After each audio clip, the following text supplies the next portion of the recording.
Good morning, everyone, and welcome to this webinar focused on Sihanouk Ville. Thank you very much for joining us today. We're pleased to be here to present this important topic. I'm joined today by Kinkessa Kim, our Head of Research and Consulting, and Ben Nesbitt, Associate Director at our Professional Services Department. My name's James Hodge, as you can see on the screen. I'm Senior Director here at CBRE Cambodia, and these are some of the areas that I focus on, research, consulting, valuation, and also investment. So we've been looking at Sihanouk Ville now for some time, obviously keeping a close eye on the transformation that's been happening to this coastal province over the past 3 or 4 years as the weight of Chinese investment into the province has increased so rapidly.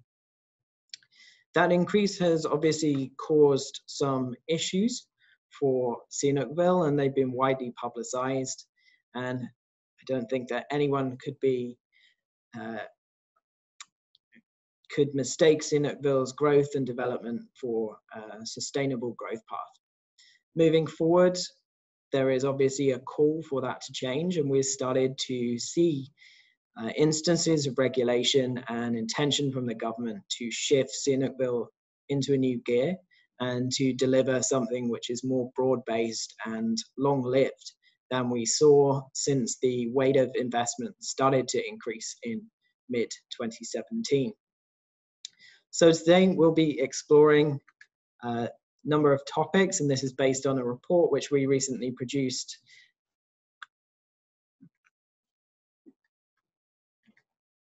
focused on the Sihanouk Ville markets. That report is available on our website. Please do take a look. There's a lot of detailed work in there.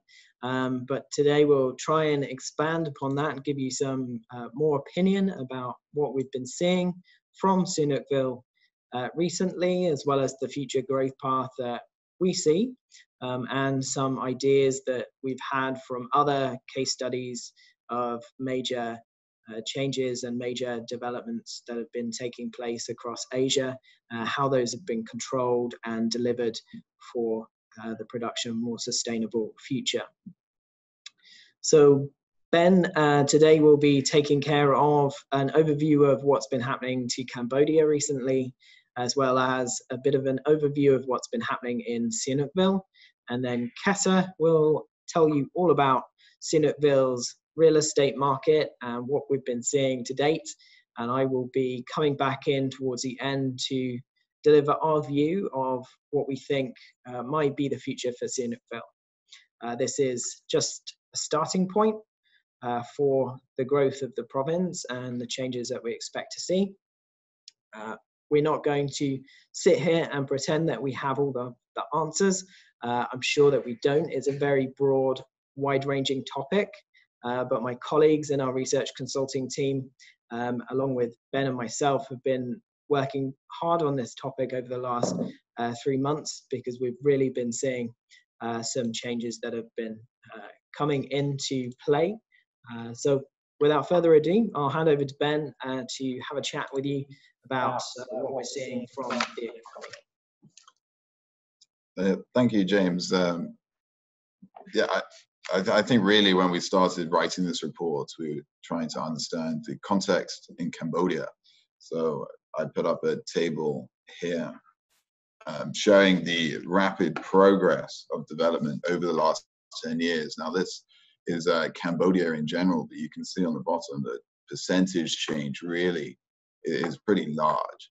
And I think, you know, Sihanouk Ville, for those of you that know it, went through this development in a much quicker pace than 10 years, and we'll show you some photographs of the outcomes of that later on. So whilst most of those numbers are fairly positive, you can see the urbanization rate has slightly slowed down, and that's quite normal. But the imports and exports have remained fairly stable and on a similar level, and you've seen this increase in population, urban population across. We look at the GDP growth compared to the region. You can see that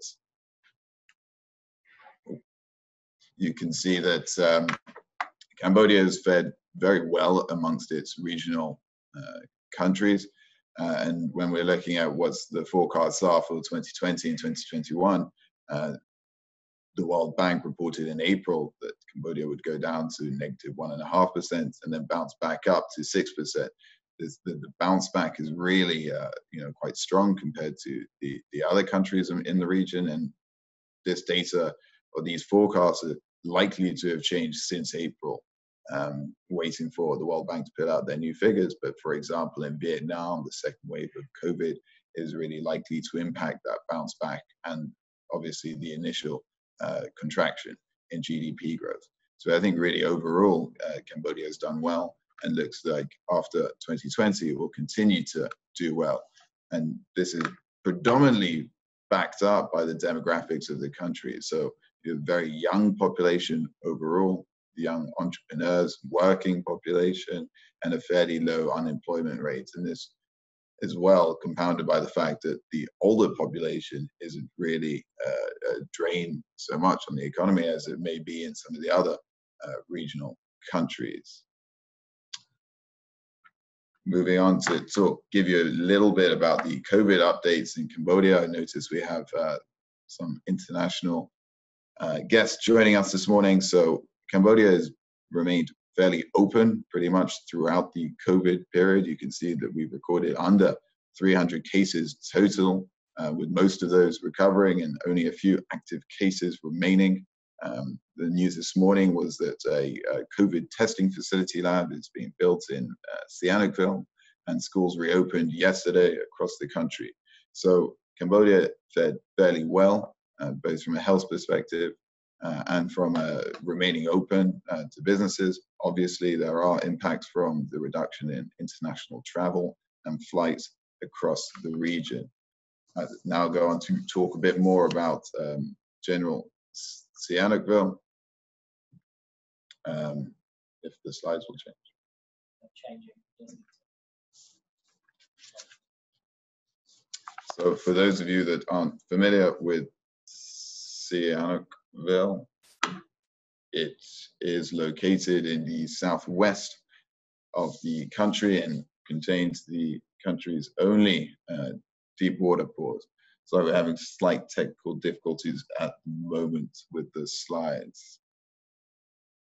But the province itself has 22. Bear with me while we get the slides back on.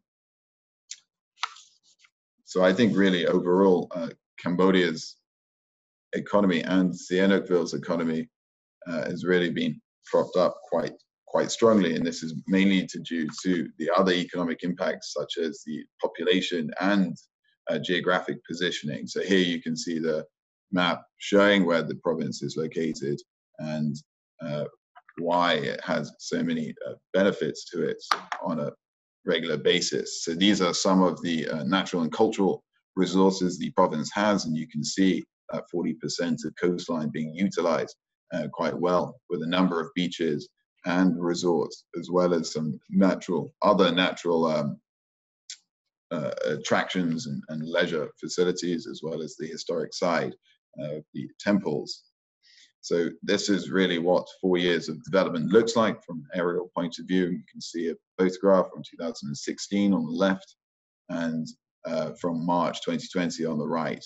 So that expansion and that growth is really quite substantial and visible from space. And here is a more localized photograph showing the developments at the inner city, or the center really of Sihanouk Ville city. There you have the Golden Line roundabout in 2003 and what it looked like in January 2020. So there has been further upgrades since then. And these photographs are from our trip in June 2020. You can see the roads weren't fully complete yet, but a serious level of development going on. On our trip in June, we counted over 402 cranes across the city, and that's really quite a substantial number of cranes. I think is really indicative of the level of development going on across the city.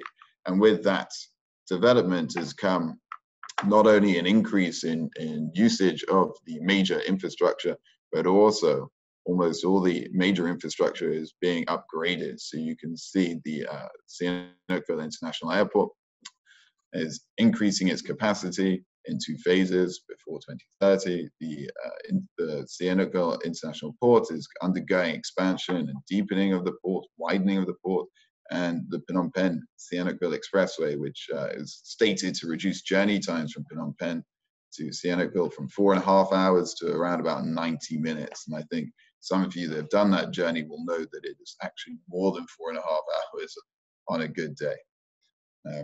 So here is another map of the connectivity from some of the major infrastructures. So you can see that the port is located pretty well to shipping to Singapore, India, Rotterdam, Hong Kong, and the airport is located within quite close proximity to many cities. And before COVID-19, the number of flights per week was increasing at quite a strong rate, as well as the offerings and the number of airports it was flying to.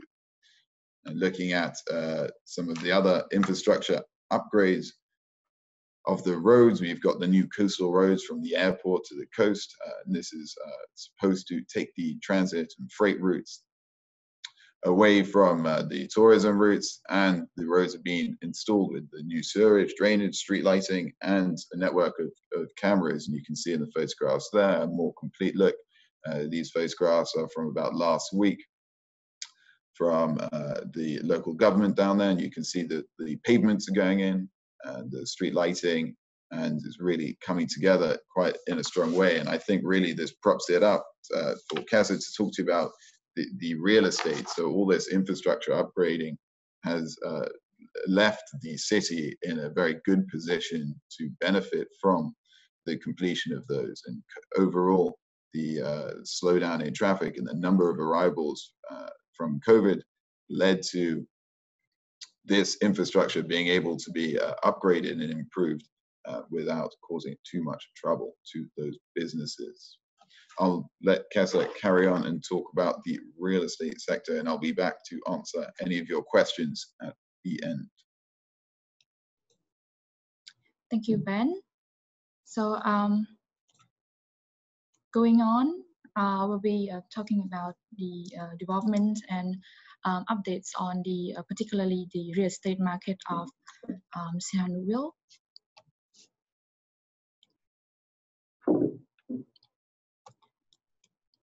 Let's start with by having a look at the major projects that we've seen coming in and arrive in Sihanouk Ville in the past few years. As discussed earlier on the dramatic changes in the province in the past few years, as well as the presence of these major projects, we have seen the face of Sihanouk Ville have changed significantly. These are just some examples of many other projects that we have seen arrive at the city. These 4 projects has been selected because they are above 100,000 square meter in building area.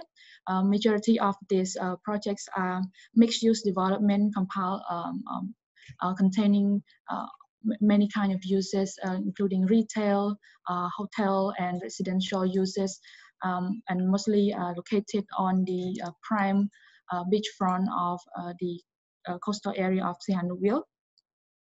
I think this is the reason why, which will explain the next slide here, particularly on the land, the trends of land prices in the province. Looking at here, we have divided the price range by the area type. We have beach area, commercial area, and residential area.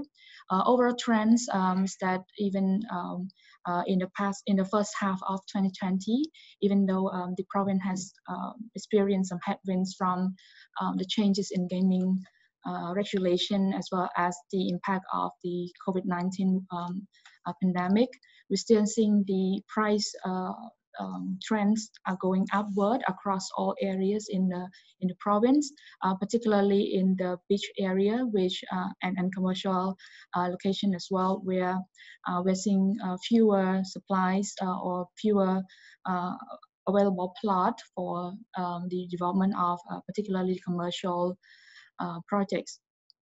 With that, we have seen that between 2017 and 2020, price range has been increased at an average of 30% year on year, while the beachfront alone has increased over 100% since 2017. Slightly different is in the residential prices of residential land, where we're still seeing a lot of supplies and available land for residential development. We're seeing a slower growth in price trend for this kind of area. Continue on residential development, particularly the condominiums. So far, up until June 2020, up to 9 condominium project has been completed. In those 9 condominium, have seen the supplies of around 4,700 units. Majority of them are segmented in the affordable and mid-range segment and located in Sangkat Bay, where it's quite close to the beach area and the commercial area of the Sihanouk Ville town. In terms of pricing, condominium units in Sihanouk Ville somehow having similar price trends as those in Phnom Penh as well, although with slightly higher price, average price in some segment, particularly in the mid-range and high-end. But still, we still think that broadly the price trend are quite comparable to that of Phnom Penh. With this, we're still expecting more supply to coming in, up to more than 2,000 units coming until the end of the year. And although with some expected delays of the projects, we still have been expected quite a substantial number of completed by the end of the year. These are some examples of the completions in Sihanouk Ville at the moment. Some of these projects are large, very large, such as Blue Bay and the Sea View. We have over hundreds of condominiums units available, while some other are quite small in terms of size, such as Civic Condo and Classic Condo, as presented in the photographs here. On the hospitality sector, we haven't seen up to 6,100 key supplies in the hotel and resort of Sihanouk Ville. Majority of these are concentrated in the 3-star and 4-star segment, while the graph on the right-hand side has shown that the tourist arrival into the province,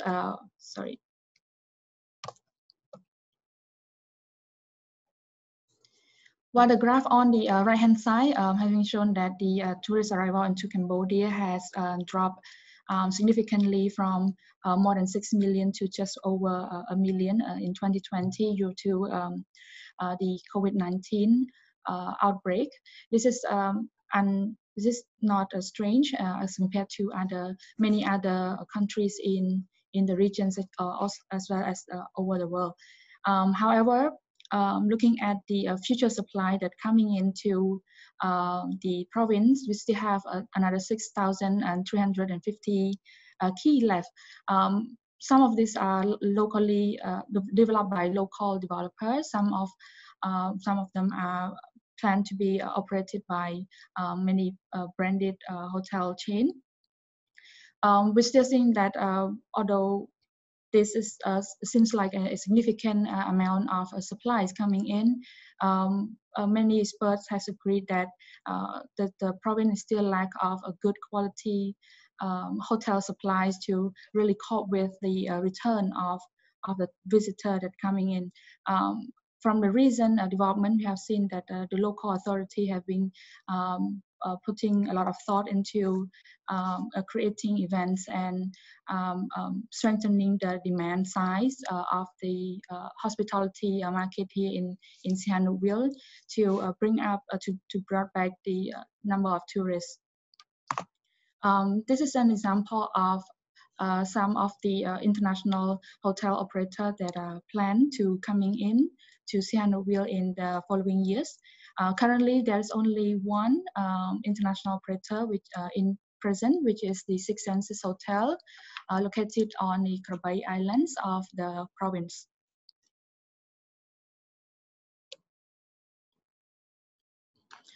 On the casino market, we have seen that in the past several years, due to the liberal regulation on the gaming industry, we have seen a boom in number of licensed casino in Cambodia. Up to over 160 license has been given to developer and operators. Majority of this, up to 46%, actually allocated in Sihanouk Ville. So it is a very substantial proportion as compared to the total supplies or total license across the country. Out of this, 46% of the hotel, casino license, not all of them are currently operated. As we have been aware that since mid of 2019, the government has announced the changes into the online gaming regulation and has no longer renewal on this kind of license. So it has put some casino business into difficulty.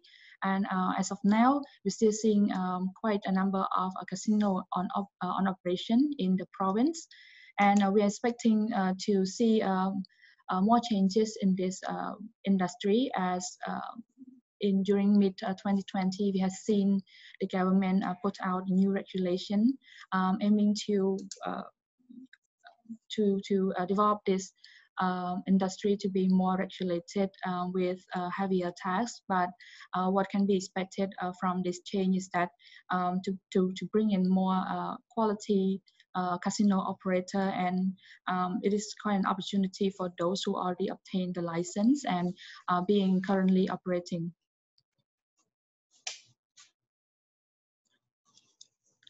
On the industrial side of the real estate market in Sihanouk Ville, we have been seen around 10 SEZ being licensed and operating in Sihanouk Ville at the moment. One of the most successful SEZ currently is the Sihanouk Ville SEZ, which is housed to more than 100 registered manufacturers. In terms of supplies and demand in the industrial, there's quite a mismatch as what we have witnessed in the market. A lot of international occupier would like to obtain quality space and mostly located inside the SEZ, but a lot of supplies that we have seen left are quite mostly on standalone and being built on the build-to-suit format.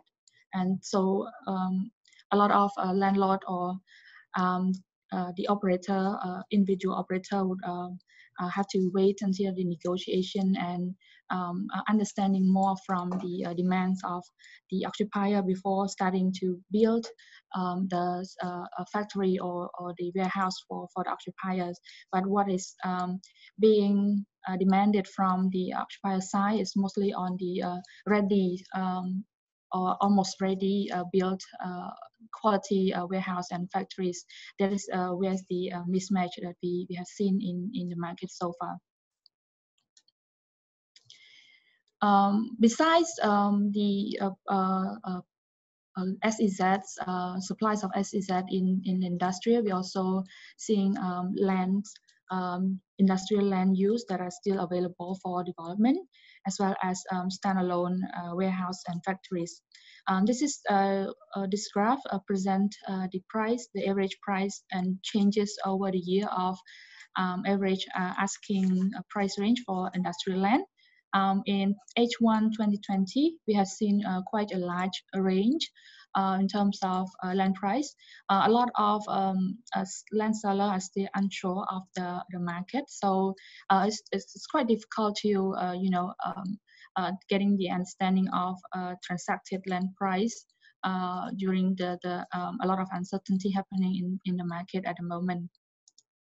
On the other hand, in terms of rental rates, in the prime, as I said, we're seeing in the rate of between $2.5 to $3.5 per square meter per month, whereas in the standalone, whether in secondary or prime location, we're still seeing quite a larger range, and to some extent, in some area, are more affordable than in this SEZ, starting from $1 to up to almost $4 in per square meter per month. This is quite a large range, and providing more options and option for the occupier. Until the future of Sihanouk Ville, we have seen that in the past 6 months of 2020, the market has experienced tremendous change and a lot of uncertainty. But I think there's still a certain area that we can look at and provide a forecast and expectation, as well as some recommendations on what we think is necessary to Sihanouk Ville for the sustainable growth. So from this part onward, James will discuss more. I will hand over to James.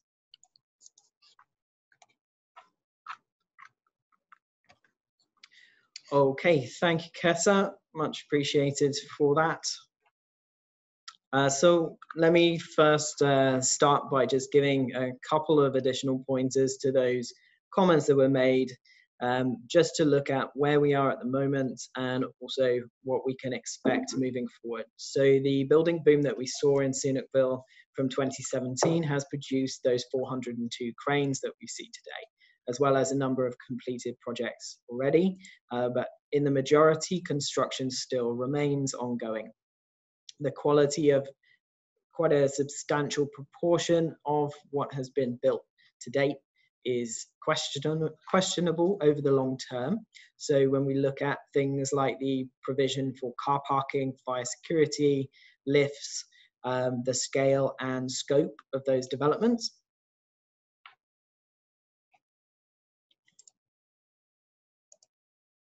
we still see quite some room for movement in the market in order that those buildings become full, operational and finished. Actually, when we were in Sihanouk Ville looking at the market in depth, and we started to look at that crane survey that we did, so we found 402 cranes. Actually, very few of those were moving to any great extent. So a large proportion of the development sites that we surveyed were showing under-resourcing. And in many cases, there was stalling of construction or at least some kind of delay involved in the project completion timeline. The constructions which were ongoing and were the most ambitious and aggressive at moving forward were in the larger developments, which obviously have a deeper base of funding. And in the majority, those are larger mixed-use projects, which either involve condominium focused on foreign buyers and probably some element of casino to a improved level than some of the other casino developments that we saw. Now, these developments fit with what the government's picture for Sihanouk Ville looks like for the future. So we can see this in particular through the upcoming gaming law. It has been expected for some time, but there seems to be new momentum behind it, particularly to start to regulate the sector better and ensure that the government are able to capture some of the tax, some of the revenue that comes from that sector and claim it as tax. There are pushes and pulls and pressures from all sides. Clearly, a large proportion of the gaming participants, the visitors to the casinos, come from mainland China, and the mainland Chinese government is not so keen on encouraging these gaming centers to develop and attract their holiday makers. So a bit of a mixed picture there, and the sustainability of what has been built since the construction boom in 2017 is still slightly up in the air. It doesn't look like all of those buildings will find a viable economic use. And when we start to look at pricing, what we do see is that COVID has changed the nature of transactions. So previously and prior to the gaming ban as well, the online gaming ban that we saw in the middle of last year, the Chinese were the majority of buyers for both land plots and condominium units. What has changed now is that the developers of those units have to target a broader base of buyers. So they in particular have started to try and pull in some local buyers. And to do that, they have had to offer substantial discounts. We do see some savvy Cambodian investors picking up units in Sihanouk Ville at heavily discounted prices. And in Phnom Penh, it's not uncommon at the moment to see some Chinese developers issuing discounts of 20, 30% on pre-COVID unit prices. In Sihanouk Ville, we hear of unit prices being transacted at even more aggressive discounts than that. So it really has changed the landscape. In terms of land, I think less impact there. Certainly the smaller plots owned by smaller and medium-sized developers, we have seen pressure on that sector of the market, and it has changed the dynamics. So we are seeing some discounting for some sellers in that market, but larger transactions, they're pretty scarce. Pricing hasn't changed significantly. What we have seen is a broadening of the pricing range. That's primarily because people don't know what the pricing is. When we get a lack of transactions, it causes transparency in the pricing for the market to become more difficult. And therefore, people generally expand the band of pricing because they're trying to search out what they might be able to get. And some who don't necessarily need to sell so quickly will maybe look at pricing a little higher. Others who are looking for something a bit quicker, probably more likely to go in at pricing which is more attractive to the market. So for Phnom Penh at the moment, we see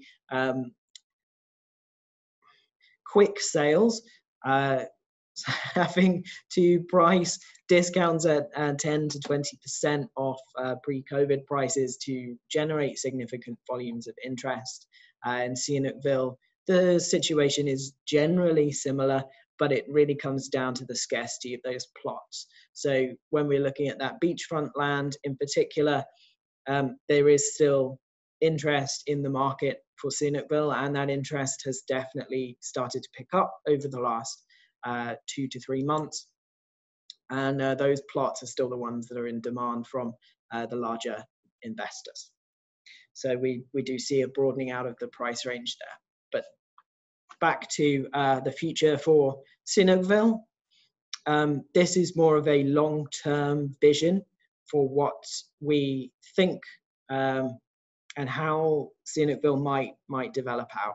There's a lot of question marks. There's a lot of uncertainty, but the vision from the government, I think, is relatively clear and has been quite well put across.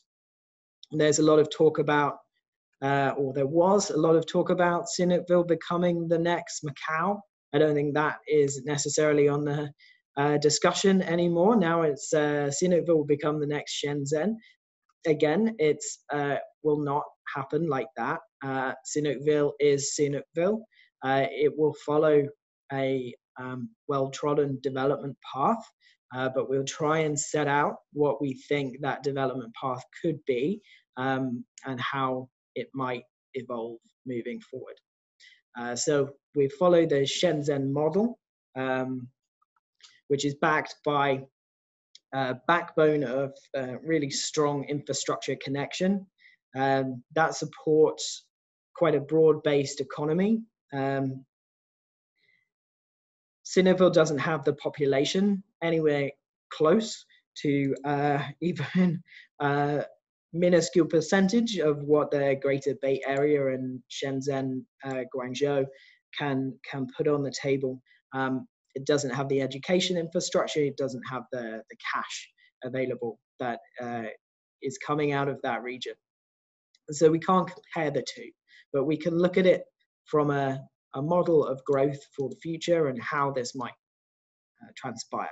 But fundamentally, the market and the economy of the region is likely to be based upon a broader base of manufacturing, as well as tourism, the emergence of more of a service economy, as well as improving instances of the use of technology for efficiency. And we can start to see this with some of the smart technologies that have been invested in for the infrastructure that we're seeing coming through and being developed in Sihanouk Ville at the moment.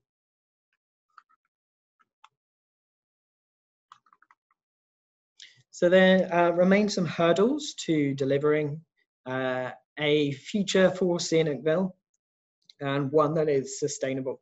So we went through that last building boom, which we're going to say was pretty unsustainable.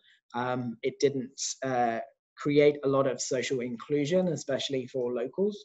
The economic growth was concentrated on a smaller area of the economy, and environmental protection wasn't so front and center. So these things have all got to come together and be wrapped up in order for Sihanouk Ville to grow and move forward on a development path which is more long-term than we have been seeing so far.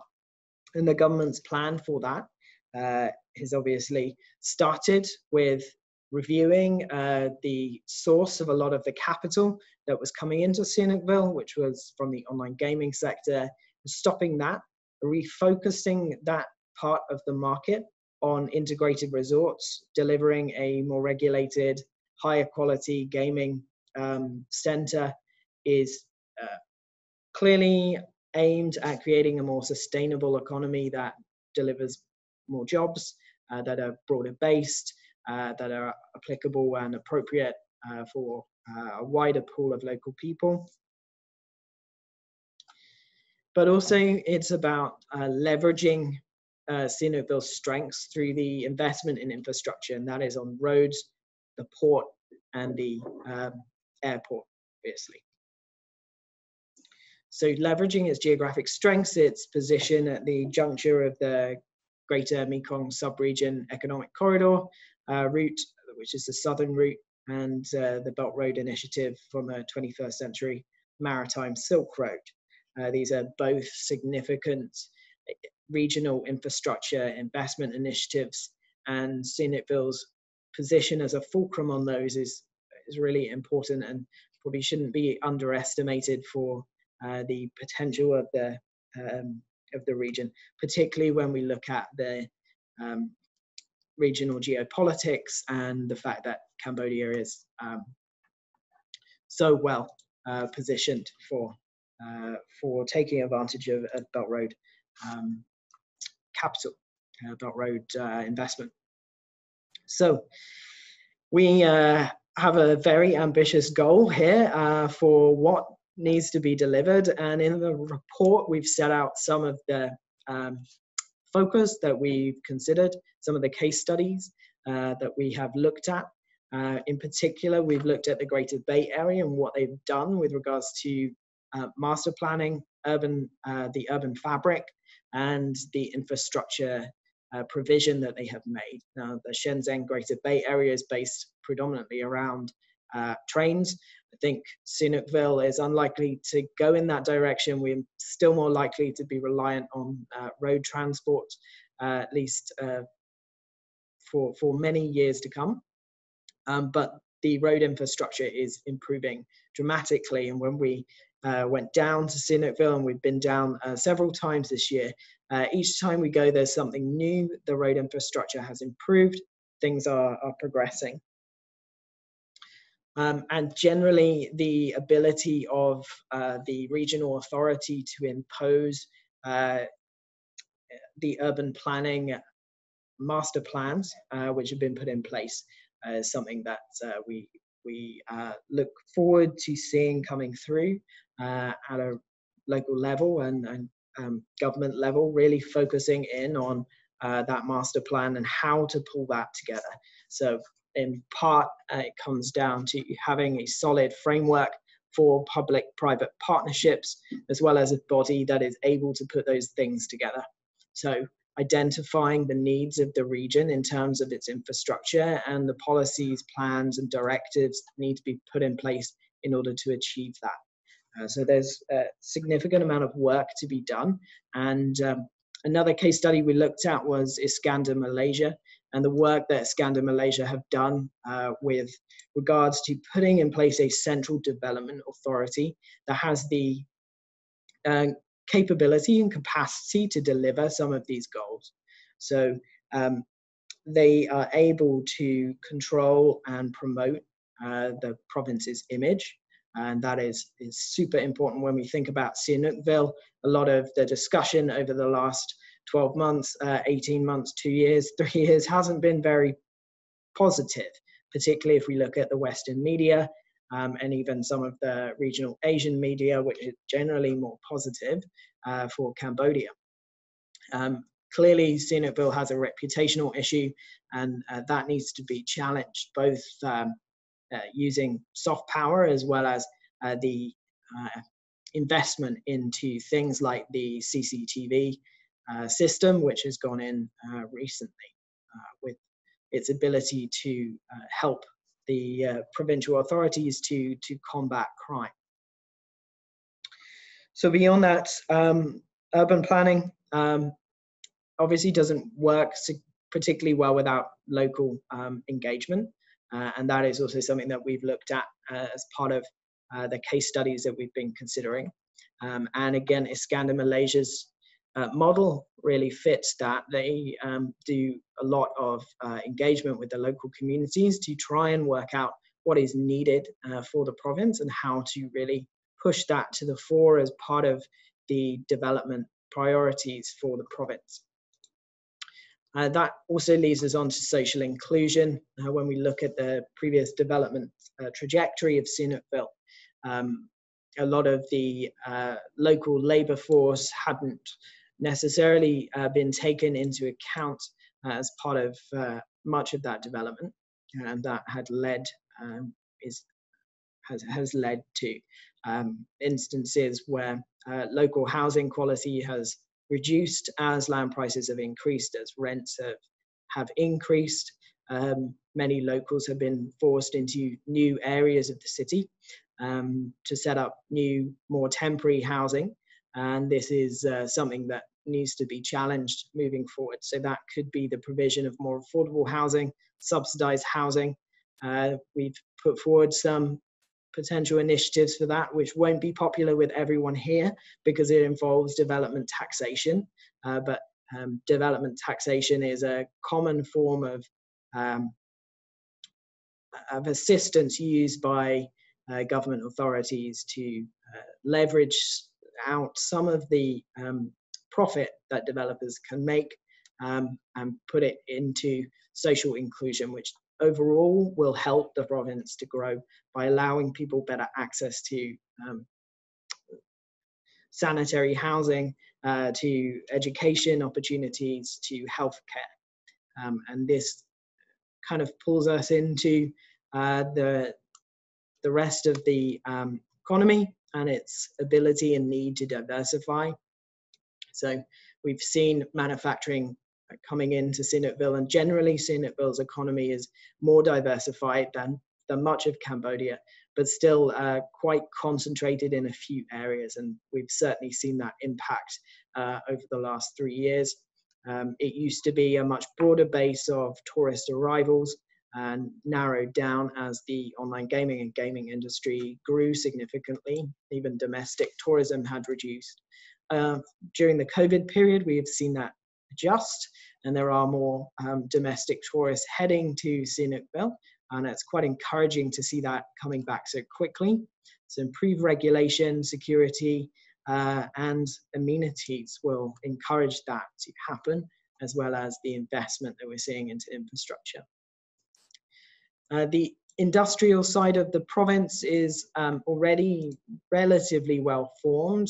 6 of those 10 SEZs that are present in Sihanouk Ville are new this year, and it shows some of the intention of developers for the future of the province and their consideration of what is likely to be coming in the next few years. And I think it is a good vote of confidence from many of those investors as to how things are likely to progress. In terms of tourism, obviously the infrastructure so far has been a little bit of a cap on Sihanouk Ville's growth, and we are seeing that changing. So the expressway coming in, allowing an improved link to Phnom Penh, as well as the rest of Cambodia and the region, as well as the improvements being made to Sihanouk Ville Airport and airports nearby, including the airport by Union Group at Dar es Salaam. So overall, it's a complex picture, and one that there are a lot of questions to. The government's stated position is that Sihanouk Ville will become a driver of Cambodia's growth moving forward. And we're certainly starting to see that happening now. We're starting to see the momentum picking up with regards to these plans. There is an awfully long way to go to transition the economy, and there is a significant shift in terms of reputation that needs to take place. So we've identified some of the policies, procedures which can help to make that transition. And it's encouraging to see that happening with even things that maybe we don't think about all the time, like sewerage infrastructure being improved, which can then help the quality of the sea. It will improve the environment. It will help us to attract more tourists. So all of these infrastructure investments have a bit of a circular effect, and ultimately, if all put in place and delivered according to the predetermined plan, can help us to see Sihanouk Ville re-emerge as a hub for both international and local tourists, as well as business. It will help to attract top talent, help to attract money, help to attract more diversified industry, as well as we were talking about, tourism, which obviously is a critical part of Sihanouk Ville's future. So it's quite a wide-ranging topic, and there is more depth in that report that we have put together. We'll just finish off the presentation now with a quick quote from Hun Sen, and I think this gives quite a good picture of where we expect Sihanouk Ville to head. So he said, by 2020, the face of Sihanouk Ville will have dramatically changed, including roads and buildings. Sihanouk Ville will become an attractive tourism hub, commercial center, and an engine of Cambodia's economic growth. So I think that sums up really what we expect to see. Now, the timeline of delivering this, it's an ambitious plan. There are a lot of different aspects that have to come together to push this forward. But from what we've seen so far, the start that has been made for Sihanouk Ville has been a positive move in the right direction. And we've just set out our view of what we think might happen. We'll now take some questions. But before I do that, just want a quick plug on our Q3 market update. This one will be focused on Phnom Penh, and we're going to be holding this on October the 7th, Wednesday, October 7th. It's at 9 o'clock in Cambodian English, and we'll also be doing a Khmer version at 3 p.m. So hopefully you can join us for that, but I'll now we'll go to some questions. So I'll hand over to Ben to kick that off. Thank you, James. I think you have answered some of these questions in your quick roundup there anyway, and I think some of these questions here are a bit more geared towards Cambodia and Phnom Penh in general, and we will try and answer those later at the Q3 event coming up. So please bear with us. But if we're focusing on Sihanouk Ville, we had a question here about the number of cranes. So what percentage of these cranes are casino project in comparison to mixed-use developments? So I think really it's, as James mentioned earlier, not all of these cranes were moving, but Kessa talked about some of the major, the larger scale projects which are underway. These were the projects which were continuing through their development, and often these buildings have multiple cranes, and they're really pitched more towards these integrated resorts or mixed-use buildings. Whilst they may contain some element of casino or some gaming floor, they're really focused at developing a sort of commercial viability of Sihanouk Ville, and these were the ones with more financing behind them and better quality. And I think James also touched upon the build quality of a lot of the developments, and these are really focused on the smaller developments and those mid-tier sort of developments, about the longevity of the economic function. So I'll let James answer the questions about how long or what's going to happen with some of these buildings, which are, say, substandard towards where we think it should be.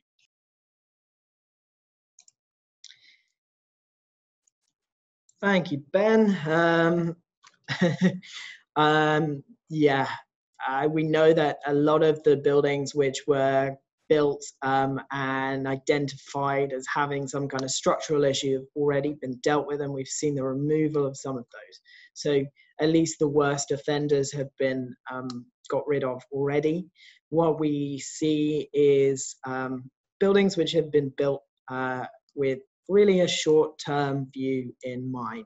So they haven't necessarily been thought about hugely. They've been put up quickly, and that was to take advantage of the booming economy and the money that was flowing through Sihanouk Ville at the time. They don't necessarily stack up in their current usage or the initially envisaged usage. So what we see generally when that happens is that they will be re-engineered or repositioned for some other more basic form of use. The economic life of those buildings is probably not very long, because they don't have the provision that's needed to sustain them for the long term. So that might mean a bit of a movement of the formal center of Sihanouk Ville. Now, it's got multiple different centers at the moment around different roads and different key landmarks. But if the building quality around them isn't keeping up with demand, then we'll probably see a focus on new building, and that will leave some lingering issues in terms of supply and what to do with that excess stock. So quite a bit of unanswered questions about what will happen with those. I suspect probably become some kind of lower end office or residential guest house format supply. Not all of it will be absorbed. Some will need to be removed probably at some point in the future.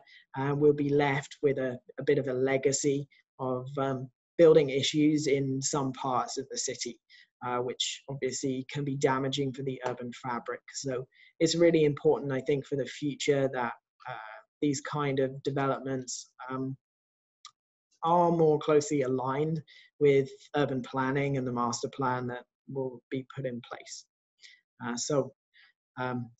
I think that's probably the extent of my answer on that one. I'll hand over to Kessa to take one of these questions.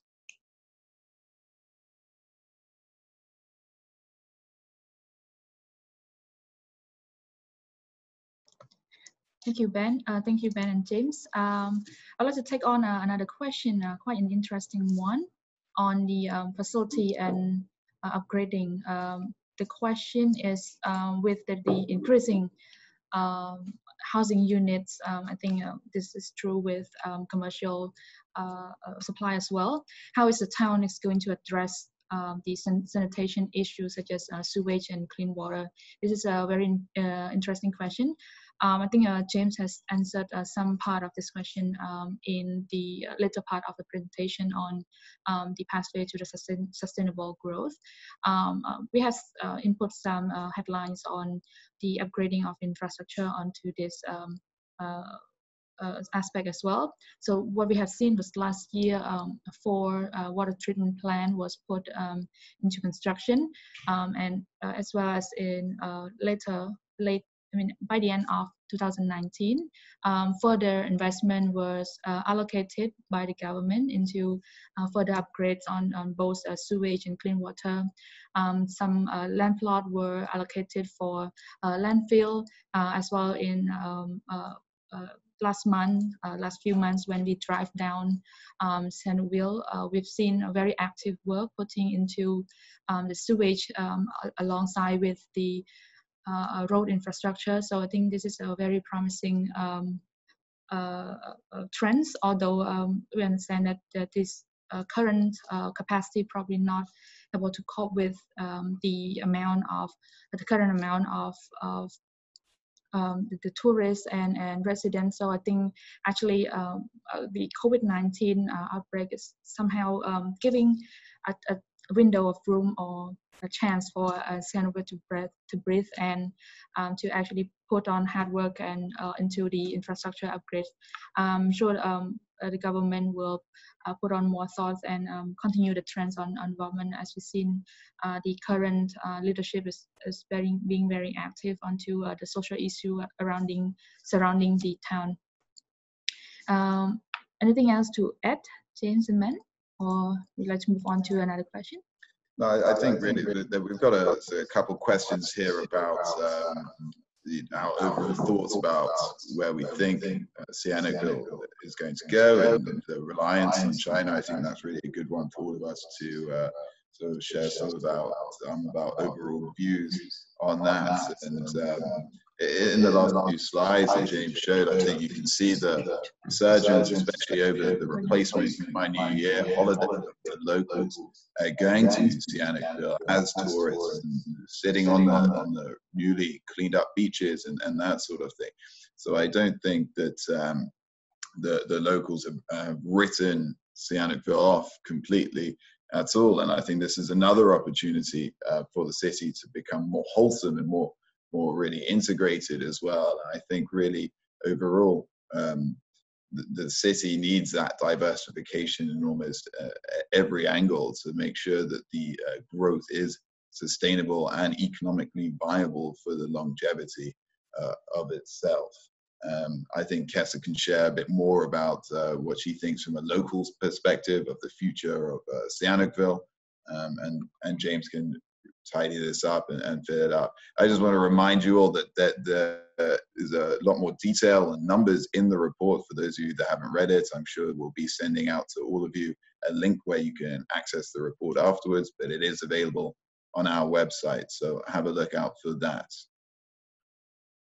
Kessa.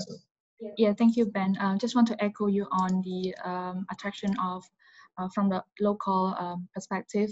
I think really when we were down there, the whole team were down there last few months, we've seen a lot of changes.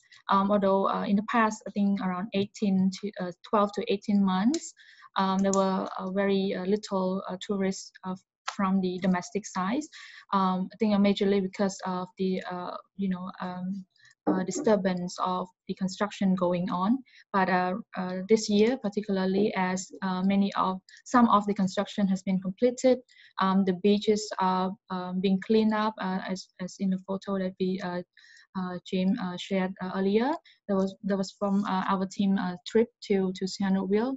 A lot of the work have been done, and decorations and changes have been made to actually attract local tourists back, especially particularly in the compensation holiday for the Khmer New Year. We have seen a lot of local tourists, a lot of my friends and neighbors and family were down there in Sihanouk Ville. So we have seen this is quite a good positive trend that Sihanouk Ville becoming more integrated back into the local context, and some of the development actually hotels and residential projects are being more concerned and put a lot more thought into what the local market really local preference really is. Okay, I think we probably give a good answer on that. I'd just like to touch on a couple of points that have been made and raised with regards to retail. So we've had a question about, do we see the development of more shopping malls, and also about the operation of retail. Is it suitable for locals, or just focused on Chinese tourists? Yeah, we do see more investment into retail amenity that at the moment is taking the form of retail podiums predominantly. We have seen some issues for Phnom Penh in terms of the operation of retail podiums. So we'll be keeping a close eye on how those will be viewed and operated moving forward.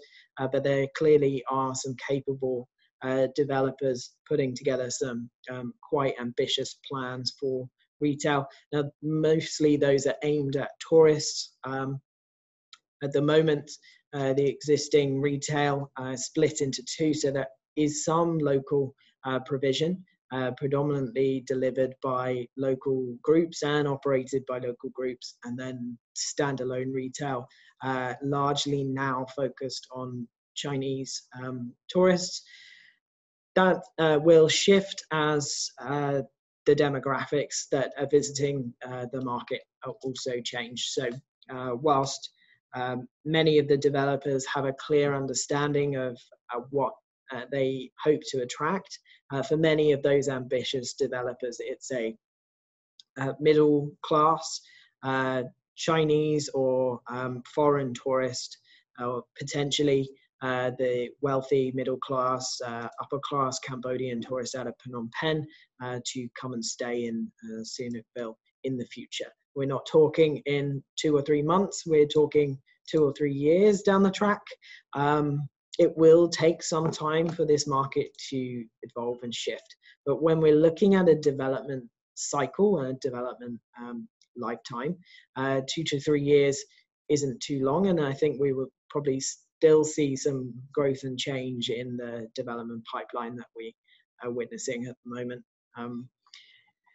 Does the market need more construction at the moment? It has 402 cranes, so I don't think that we could sit here and say that yes, more development is needed, but it's about the right development. It's about targeting, about being appropriate for the future visitors and users of the real estate that is coming up in the province.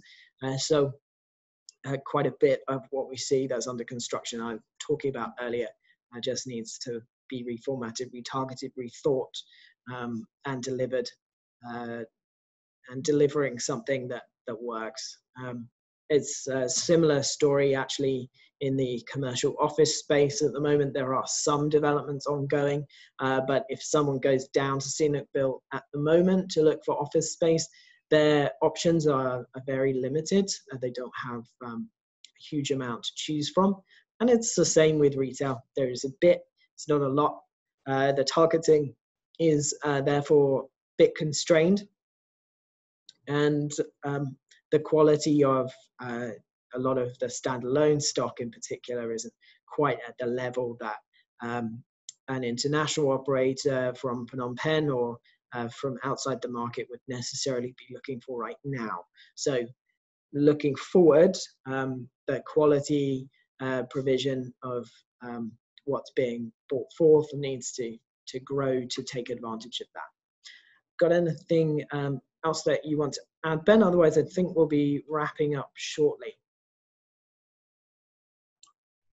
No, I think we've covered most of those questions, and as always, if you have any questions that we didn't answer, please reach out to us. We're more than happy to have a go. I think for those that haven't read the report, please go do so.